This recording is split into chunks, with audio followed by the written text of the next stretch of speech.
আমার বাড়ি কবিতার নাম লিখেছেন জসীমউদ্দিন। আমার বাড়ি যাইও ভ্রমর, বসতে দেব পীরে, জলপান যে করতে দেব শালি ধানের চিড়ে। শালি ধানের চিড়ে দেব বিন্নি ধানের খই, বাড়ির গাছের কবরি কোলা গামছা বাঁধা দই।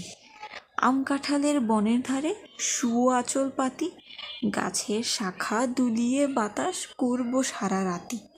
গাই দোহানের শব্দ শুনি জেগো সকালবেলা, সারাটা দিন তোমায় লয়ে করব আমি খেলা। আমার বাড়ি ডালিম গাছে ডালিম ফুলের হাসি, কাজলা দিঘির কাজল জলে হাঁসগুলি যায় ভাসি। আমার বাড়ি যাইও ভ্রমর, এই বরাবর পথ, ময়ূরী ফুলের গন্ধ শুকে থামিও তব রথ।